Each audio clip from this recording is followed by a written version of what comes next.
So I don't know what's going on with this thing. It records and then it cuts me off. So I end up not recording anything. Anyhow, I was talking about eating for your genetic type, and I was ranting for probably a good 15 minutes. And I want to, recently I've been thinking that the proper progression regarding accomplishing your health goals starts in the frontal lobe. It starts in the frontal lobe. Even if you're trying to improve anything regarding yourself, anything you're trying to do, it starts in the frontal lobe. That's where the cultural nuances are located. That's where the religion is located. That's where the social constructs are stored and upheld. That's where the negative thoughts reside.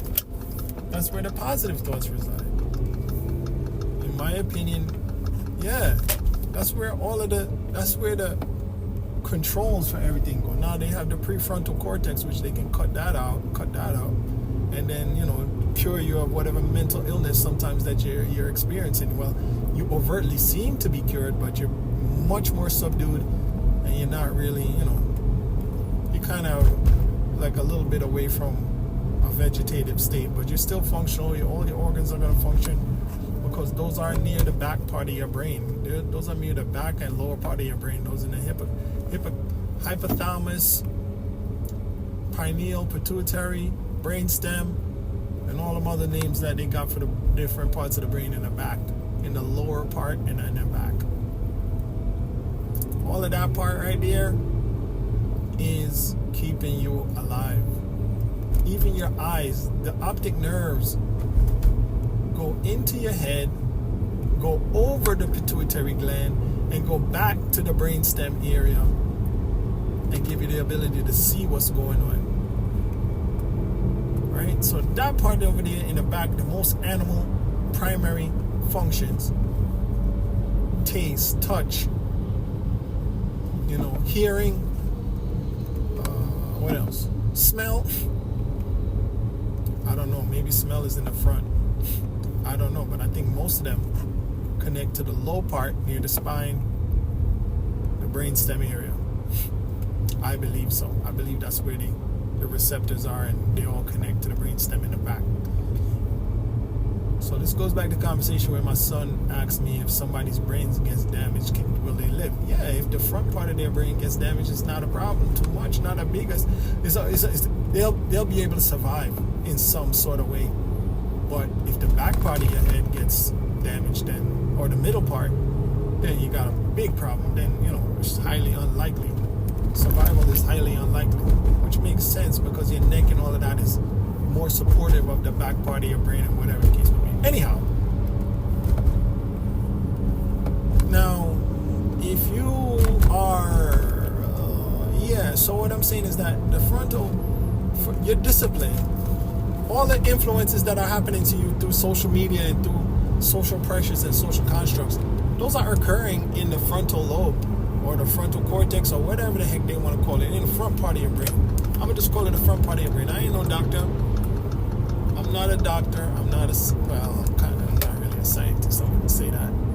Yeah, no, I can't say that. I'm not a scientist. I haven't done the research. I haven't read it up, but this is just my cursory my laissez-faire. I don't know what the heck you want to call it. This is my lackadaisical, lazy opinion on it. So the front part of the brain is what's going on. When you're there meditating, that's the front part of your brain. The ruminations and all of that, those are in the front part of your brain. That's the part that you got to conquer. Now, when we think about the body now, the whole body is a brain. The whole body is a brain. There's just a bunch of sensors, and supposedly they all go back up to the spine. And we know that it does that because if somebody severs their spine, they lose connection with the body parts. The body parts don't communicate unless it goes through the spinal cord That's what we've seen.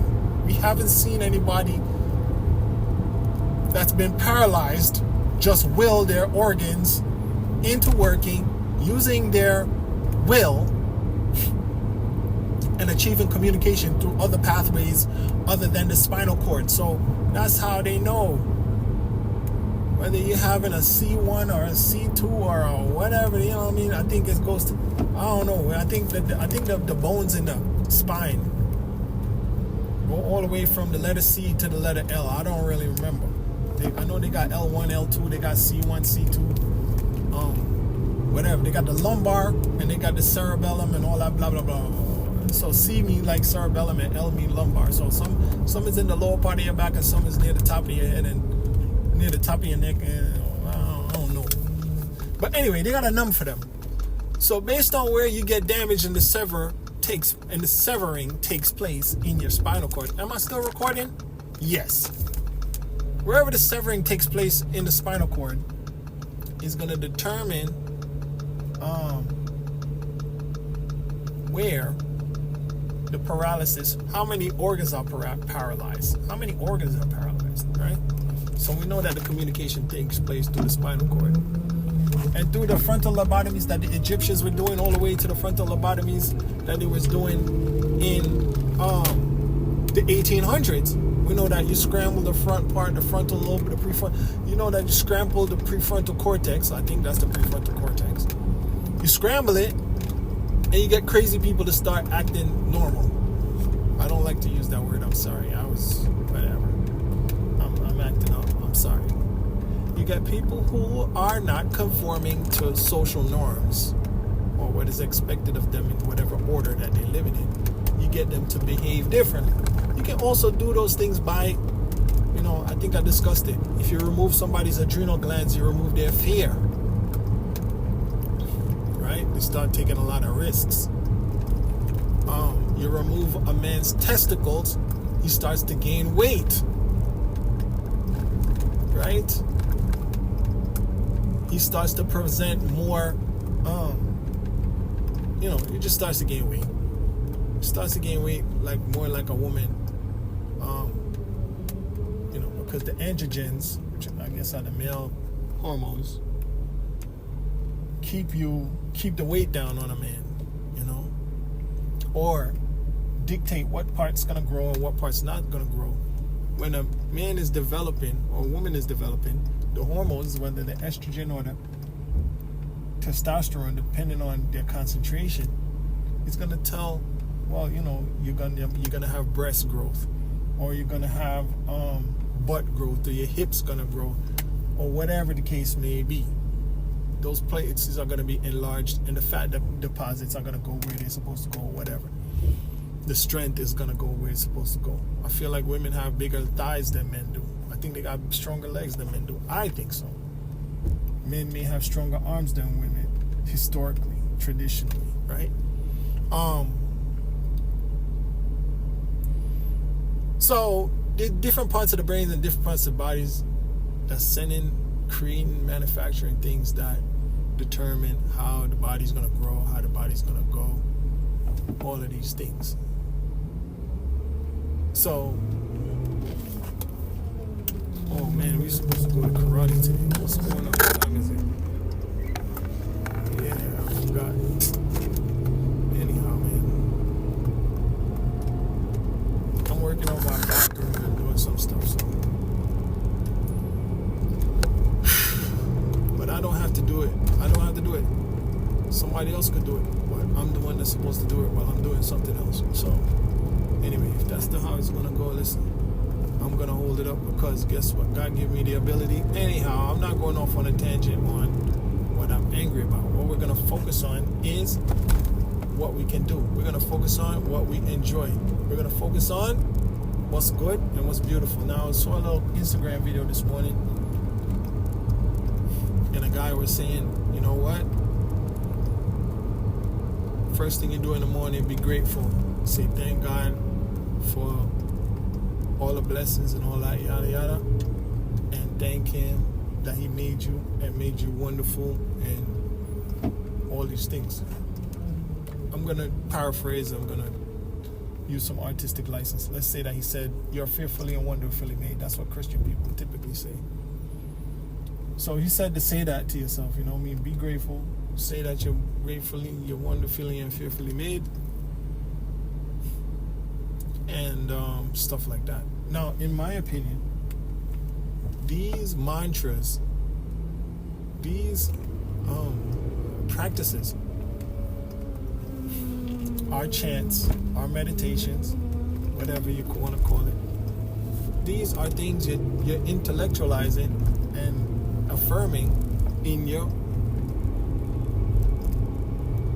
front brain, in the brain in the front. In the front part of your brain, okay? That's what I'm saying. It doesn't really physically matter which part of the brain it is, unless you're trying to make sure that you're taking care of those parts of the brain, right? Really, I guess it doesn't really matter. Why does it matter what part of the brain it is? It doesn't really matter. What does it matter? It doesn't matter. Anyhow, but we think about the different parts of the brain and how they respond to stuff. The dopamine receptors and all of that, and the dopamine, whatever, I feel like those are in the pituitary gland. From my limited understanding, the pituitary gland controls hormones, including all these dopamines, serotonin, oxytocin, estrogen, testosterone. It regulates and sends those where they need to go and tell this part to make more and tell that part not to make more or whatever. Maybe somebody called me. Maybe that's why my recording had chipped out. Let me just check that for a second. Because my call chipped out just as soon as I started recording. Okay, no, nobody called me. Let me see here. Okay, so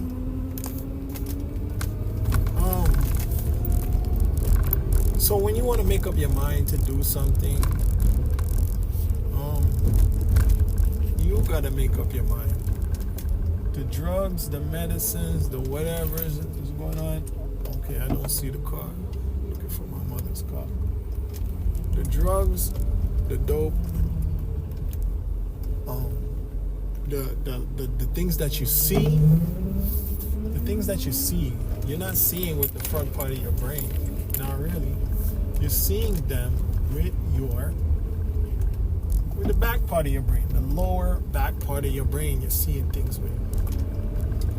You're feeling, touching, tasting things with the back part of your brain. That back part of your brain is getting stimulated. I'm gonna say this is not accurate. I'm just making up my own thing. This is communicating to pituitary gland to do something.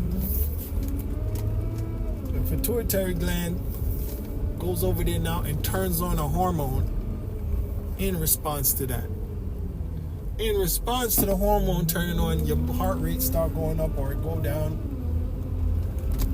and chemicals start getting released and your body getting ready to do something, whether it's fight or flight, whatever the case may be, or salivate to get ready to eat or get aroused or whatever. It's sending those signals. So that's what's going on with that. So I don't see anybody right now. I'm looking for some people. I don't see nobody.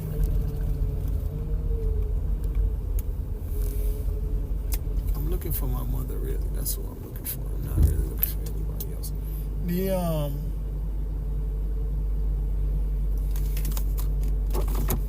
Let's see what's going on now. So when you're making up your mind, your frontal cortex, I don't know, for some reason I want to think about the hemispheres of the mind, of the brain. I want to think about the parts of the brain when I'm thinking about who I am and what I am doing, but it doesn't really matter. It doesn't really matter what part of the brain it is.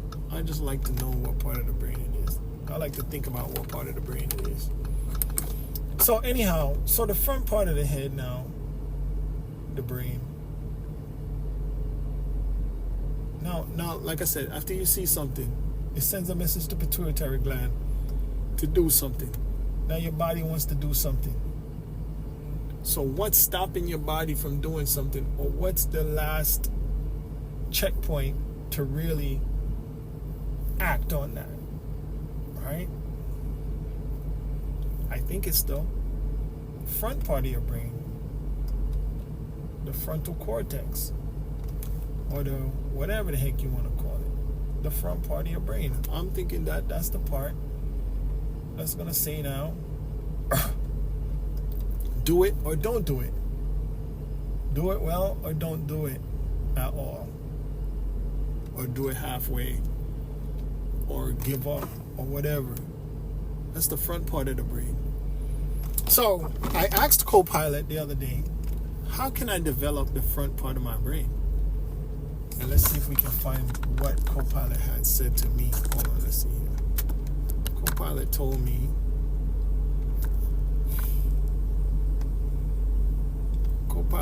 me that it said my phone had died just after I asked it the question. So I'm going to just be brief. It said mindfulness and meditation, strategic games and puzzles, learning new skills, creative expression, physical exercise, goal setting, and self-reflection, public speaking and debate. Okay, another thing is you need to sleep, maintain your blood sugar levels, omega-3s, antioxidants, and breath work.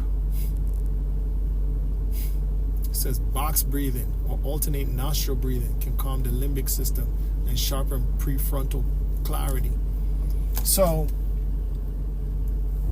what's that telling us?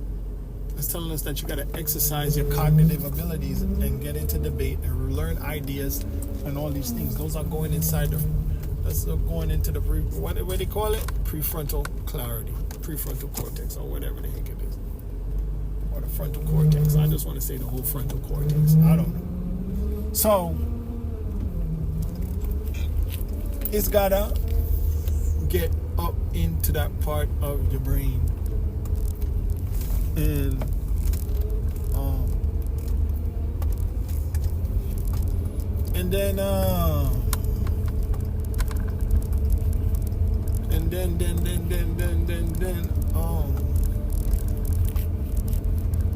then you can have better control over your physical body, because that's a lot of me. Sometimes I have I got a bunch of control over myself, because most times I'm very fearful. So as a result, I control myself a lot. And then I get resentful, and then I get angry.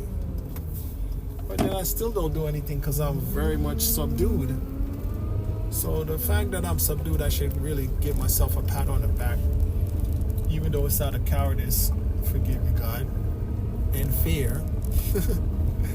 It shows that I have some ideas ingrained in my prefrontal lobe area, or my frontal cortex, that is telling me, you know what, you need to calm down, just chill, and you're not ready for that life. You're not about that life. You're not ready for that. Which I don't like that, but hey, whatever. These parents, they think they can just go wherever they want. That's not how it works.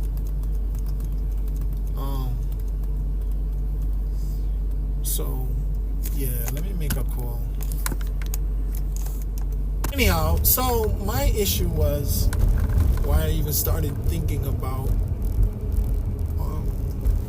motivating yourself is that sometimes my thoughts run away with me and they become repetitive, and they become a loop of a same meditation. Just a looping the same meditation over and over again. And just seems like I can't shake that thought, and I can't shake that. And I'm mindful of my thoughts, of what I'm thinking about, but still, it doesn't give me any relief, or it can't be released from this thought process. And it's not healthy, in my opinion, because there's so many opportunities, ideas, and that's not good.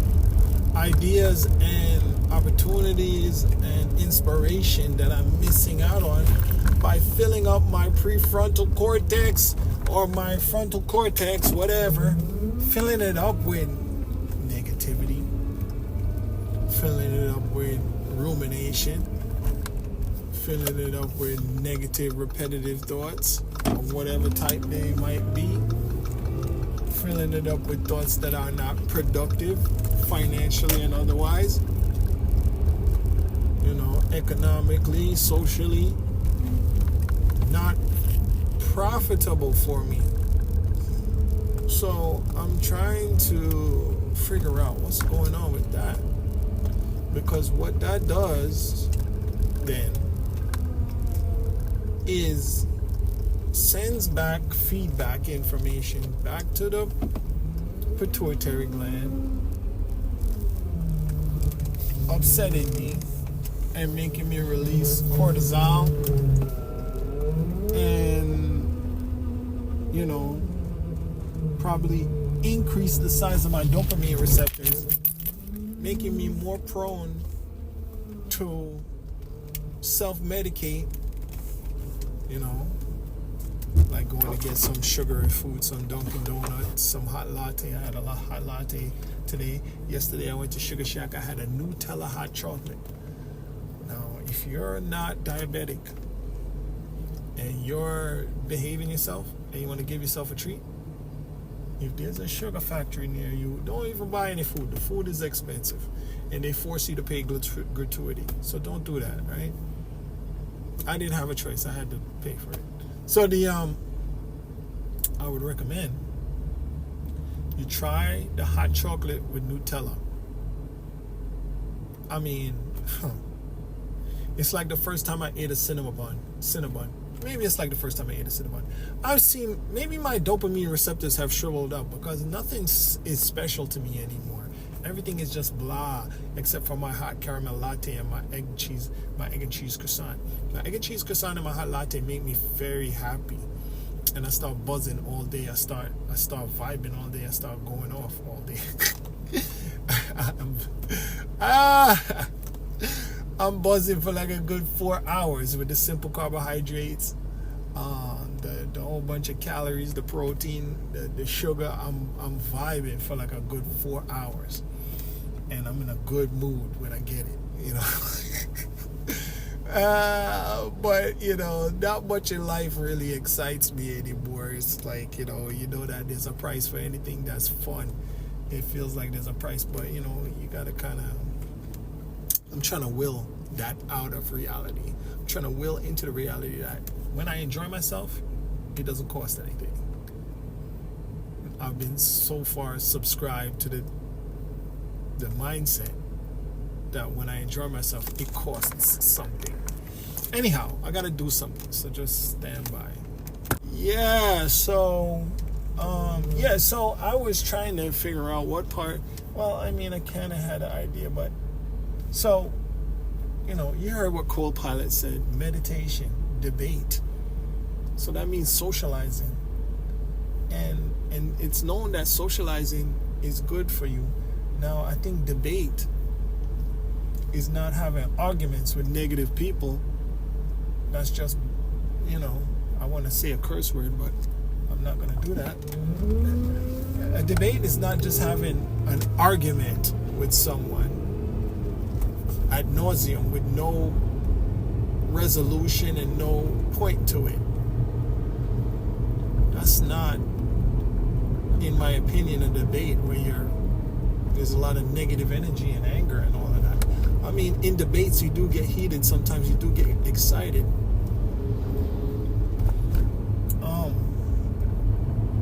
But it's just for a moment. It's not an everyday thing. It's just for a moment for the most part. It's like the other day I was talking to another parent, and we were talking about crystals, and we were talking about copper and stuff like that. And then I was talking to a different parent, and we were talking about the copper. I said, the other day I wasn't feeling well, so I took off all the copper off my body. And he said, no, man, you can't do that. You You gotta wash it off, bless it, or whatever you gotta do, and put it back on. No, that was a good little conversation. It was a lighthearted conversation. Now there's other conversations that I have that are not lighthearted and are not productive and are not. They go on longer than you want to. You know what I mean? You can manage. You know, funny enough, I was at church on Sunday. Pastor said, sin takes you farther than you wanted to go for longer than you wanted to stay. Sin takes you farther than you want to go for longer than you want to stay. Anyhow, this whole religious stuff, now I have respect for religion. I fear God, right? Religion is something else. We don't know what God is talking about, but we know that there's law. We know that there's order. Now, I don't want to blaspheme. I don't want to disrespect anybody's belief system. But there's obviously a law. There's obviously an order. There's obviously a, listen, if you hit your leg with a hammer, it's going to hurt, right? There's a cause and effect. There's a law. You know? We're talking about cause and effect all the time. You eat this food, that's going to happen.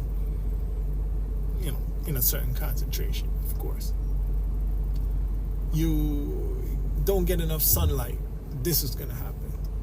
You don't get enough sleep, that is going to probably happen after an extended period of time. There's a time factor, there's a concentration factor, but I'm not getting into the nuances of it. If you do this, that's going to happen. Right? So there's a law. And I think religion is great because it tries to capture that and give it to you without explaining the process. Because nobody really cares about the process. Most people just want the result. They just want the outcome. They just want the result. So sometimes, you know, people who are atheists or people who are agnostic or people who are anti-religion or whatever the case may be, they'll say, they want you to have blind faith. Well, it's not necessarily that they want you to have blind faith. It's that the teachings are kind of dumbed down so that it can reach everybody. You know, Adolf Hitler's propaganda man, or Adolf Hitler, I think it was Goebbels, said propaganda has to be on the level of the people. So anyhow, you got to talk to people where they are. You know, you got to reach people where they are. You can't be going into your highfalutin, which I don't even know if it's a real word, it's a ghetto word. You can't get into these, I guess it must mean high brain, or these complex calculus type explanations, these theoretical physics type of explanations to explain metaphysics or explain spiritual stuff, which spiritual stuff and law might be different. I don't know. But to explain how the world works and how the law works and how, you know, everything comes together, like explaining it, how long do you want to take to explain it? People have a certain amount of attention span until you lose their attention. Oh, shoot. Look at my attention span. I just ran through the red light. I could have lost my head. Because I'm over here, looking for my mother, seeing where she thinks she could have went without her phone. You know. So,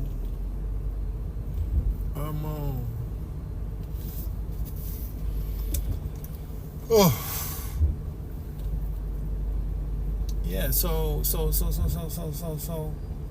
instead of explaining it, I'm just gonna tell you, guess what? Do what it says, or you're gonna go to hell. Do it, or you'll be punished. You know, I don't want to have to explain to you, well, you know what, the thing about it is, let's use this topic, which is top of mind and been recurring in Instagram.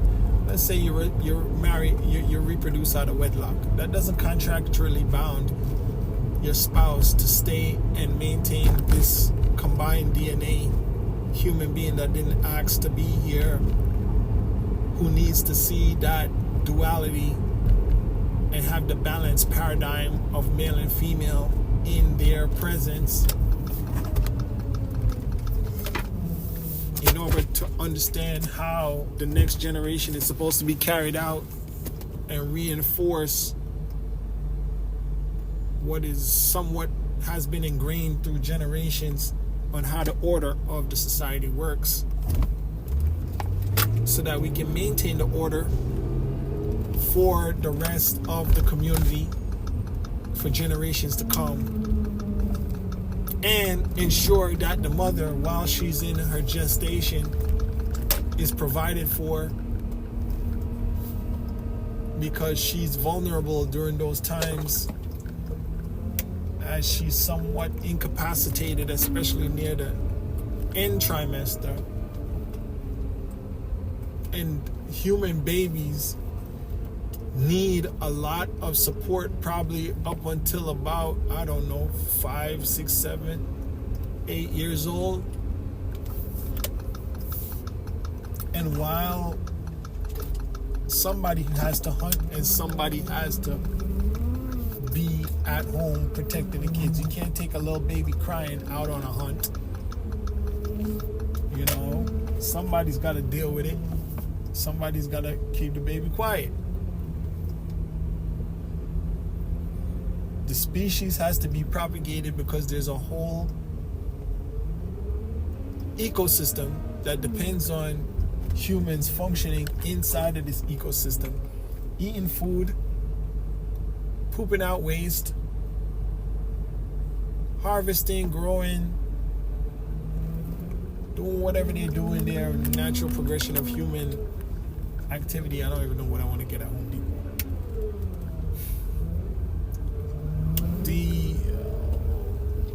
So on and so on and so on and so forth.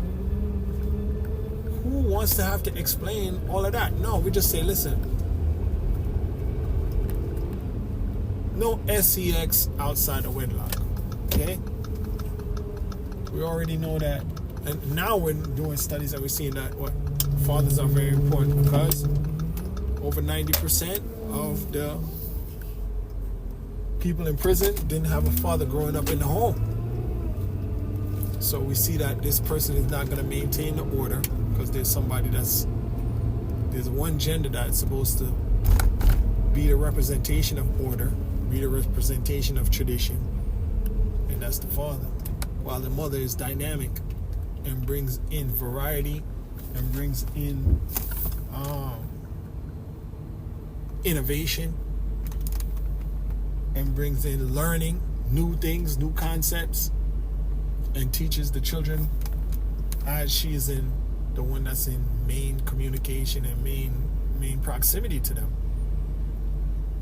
I don't want to be whatever you want to call it, misogynistic, but that's the traditional gender roles, whatever you want to call it, right? So instead of the Bible explaining all of that and telling you all of this and telling you all of that and telling you all of this, just say, listen, man, you are not going to get married outside of wedlock, or else God is going to punish you. The invisible entity, power that you can't see, is that you see takes people out of here, is going to take you out and punish you and burn you for eternity. Okay? So, okay? You like that? Okay. I'm not going to go into the details. Just don't sin. Anyhow, so all of these things have a good use. It has a great use.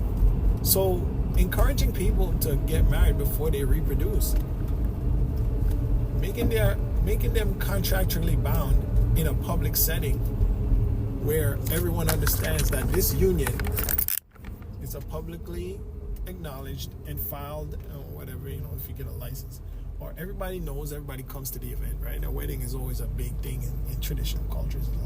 I got a friend, he just went to a wedding in India.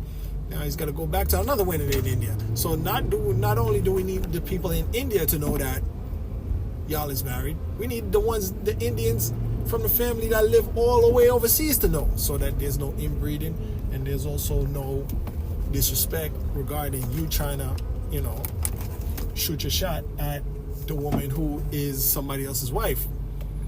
So everybody's coming to the wedding. Everybody's going to be aware, and everybody's going to be made known of this union. Everybody's going to become aware of this union, right? So it has so many ramifications throughout the society. But instead of explaining all of that in the Bible, you go to Matthew, and then Jesus said, listen, get married, and you can't get divorced. That's it. So anyhow,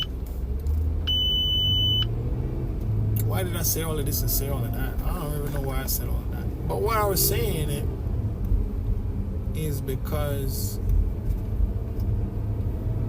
people don't really have, including myself, a long attention span. Our attention span is pretty short. And as a result of that, as a result of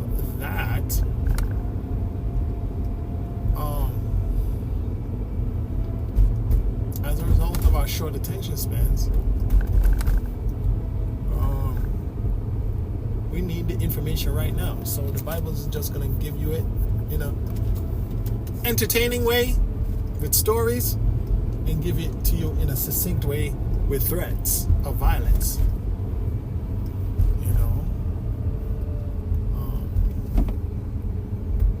Pain.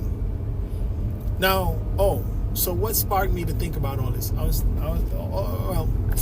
thinking about the prefrontal cortex already from days before, but today I was wondering, we need to eat for our genetic makeup, for our culture.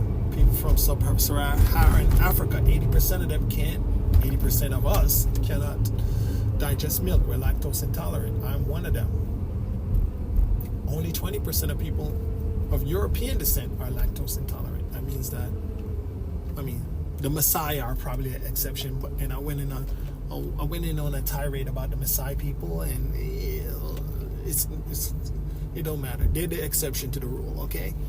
They're the 20% that can digest milk, okay? They're the 20% in Africa that can digest milk. Now, 80% of it's the flip in Europe, where 80% of Europeans can digest milk, okay? So, if you're not hurting, there I go again trying to go off tangent. Anyhow, we got to eat for our genetics. Anyhow, so then I also wanted to know, I asked co-pilot, didn't Ben Franklin die at like 80 years old? Didn't he live to about, what was the life expectancy of black people before colonialism? It's probably about 30 years old, 30, 40 years old. What's the life expectancy of people in Europe before colonization? 30, 40 years old, same. And then I said, wait a minute, how long did Ben Franklin live? Well, Ben Franklin died way after colonialism had started. Ben Franklin died at about 17, in the year 1790 something, at 84 years old, 84 or 86 years old. So he was pretty old for his time. He was twice the age of the average.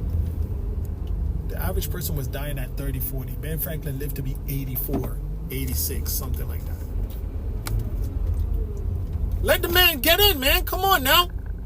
Oh my gosh, these drivers are silly, man. Let him in. Let him in. Oh my gosh, man. Oh my gosh. Something's wrong with his medulla oblongata. Two of these people, they didn't even want to let the guy in. What, are you going to now give road rage him now? Are you going to road rage him now? No, you're not. Okay, good. So Ben Franklin lived to be 80 years old. So I said, co-pilot, how comes Ben Franklin got to live to be 80 years old?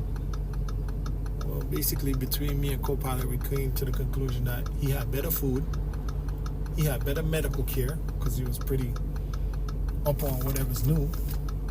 Better medical care, better food, and he had better hygiene because he probably had access to a toilet or indoor plumbing or something like that, So Ben Franklin is somebody that I've been interested in because he's a deist, which means he believes in God, but he doesn't believe in the divinity of Jesus, right? He believes in God, though. And he also wrote, under a pseudonym, allegedly, a book to young men. I'll give you the opportunity to go look up that book that he wrote under a pseudonym. And I think it was a letter. It was a letter that he wrote. But I'm not going to speak on that right now because if you're interested, you can look it up. But it's upon a topic that I find that I share a similar, interest as Ben Franklin, right? And so I find him to be a very peculiar person. I don't really know all the bad parts about him, but I find him to be a very strange man and a very strong-willed man, similar to Frederick Douglass. I find Frederick Douglass to be very interesting. Also, Frederick Douglass, when Frederick Douglass was born, Ben Franklin was already dead. I think Frederick Douglass was born in the early 1800s. Ben Franklin died 1790 something, from my understanding. So he lived almost 100 years old, 84. 84 in a time when people were living to 30 or 40. So people living to 30 or 40, I asked Copal, I was like, wait a minute. So people was probably, they're scared because they're seeing so much death around them, infant death, infant mortality, war, people dying from all kinds of sicknesses, whatever. So religion is probably firm in them. Religion is something palpable in them because they experience so much pain, so much death. You know what I mean? Now we are very fortunate that if somebody dies out here, the EMTs and all of them, they come scrape them up. We don't have to take care of it ourselves. The meat that we want to eat, we don't have to butcher it ourselves. It's already cooked. Most of the time, we buy cooked food already. We're buying outside food. We don't see a lot of violence. We don't see a lot of death or something. When the military, when they had the wars and all that stuff, we don't see it. We don't see it, but the military guys see it, and they come back with PTSD. And 22 military officers at some point were committing self-deletion after experiencing war. So imagine if we had to encounter all of those things on a daily basis, not necessarily war, but people getting injured, people having all kind of different ailments about them, right? So even when the homeopathic and holistic people are talking about, we didn't used to do this, we didn't used to do that, and we didn't used to do that. Now, I agree with them on many parts, on many points. I agree with them. But I think something that they're not factoring in at times is the fact that life expectancies have significantly increased since the advent of modern medicine. Now, modern medicine is being exploited financially, yes, just like any resource, just like any industry. They're going to maximize profits, unfortunately. But, and it's not good. It's not good, but that's not what I'm talking about right now. I'm talking about life expectancy and how long you're going to live. I want to talk about this thing, if you go on my Instagram, I might take it down. I'll probably take it down, but there were multiple cases where the government found out that dental offices were doing unnecessary dental procedures just to generate money. They were drilling people's good teeth just to generate money. You see what I'm saying? Doing all kind of procedures on people just to generate money that were unnecessary. So what kind of... so let's go back on track a little. So Ben Franklin... and the main thing, forget about the hygiene. Well, not forget. But Ben Franklin's